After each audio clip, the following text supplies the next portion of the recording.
गोव्यात सध्या भीषण अपघातांच्या मालिका सुरू आहेत। याच मालिकेमध्ये 2 दिवसांमध्ये झालेल्या 2 निरनिराळ्या अपघातांमध्ये एक दुचाकी आणि एका बोलेरो जीपचा स्फोट होऊन दोन्ही वाहनं जळून खाक झाली आहेत, तर दुचाकी चालवणाऱ्या तरुणाचा होरपळून मृत्यू झाला आहे। यातील पहिला अपघात रविवारी सायंकाळी दक्षिण गोव्यातील वेर्ना भागात झाला।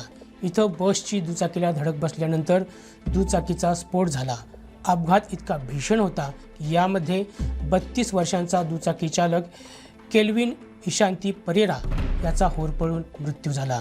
या प्रकरणी वेर्ना पोलिसांनी बस चालक जाकीर हुसेन याच्या विरोधात गुन्हा नोंद केला आहे। पोलिसांनी दिलेल्या माहितीनुसार केल्विन हा बेळगावच्या गुंजी येथील सनगर गल्लीत राहायचा। तो रविवारी सायंकाळी दुचाकीनं पणजीहून मडगावच्या दिशेने निघाला होता, तर बस मडगावहून वास्कोच्या दिशेने निघाली होती। दोन्ही वाहनं वेर्ना येथील फादर आग्नेल आश्रम समोर पोहोचल्यावर बसची दुचाकीला धडक बसली। बसची जोरदार धडक बसल्यानं ही धडक इतकी जबरदस्त होती की दुचाकीनं तिथंच पेट घेतला। यावेळी त्या दुचाकीखाली अडकलेल्या केल्विननं बाहेर पडण्याचा प्रयत्न केला, मात्र आगीचा भडका उडाल्यानं त्याचा प्रयत्न फोल ठरला। तिथं जमलेल्या नागरिकांनी आग विझवून केल्विनला वाचवण्याचा प्रयत्न केला। त्याला गंभीर जखमी अवस्थेत दक्षिण गोवा जिल्हा इस्पितळात नेण्यात आलं, मात्र तिथल्या डॉक्टरांनी त्याला मृत घोषित केलं।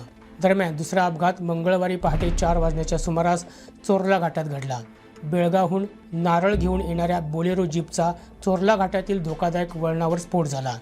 या वळणावर चालकाचा जीपवरील ताबा सुटला आणि जीप थेट समोरच्या टेकडीवर जाऊन आदळली।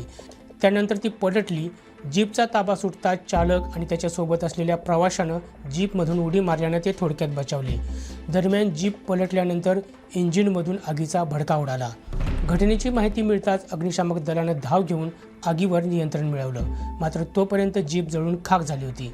यामध्ये जीपचं साधारण 5 लाखांचं नुकसान झालंय। गोव्यातील अशाच ताज्या घडामोडी जाणून घेण्यासाठी आमच्या YouTube चॅनलला सबस्क्राईब करा।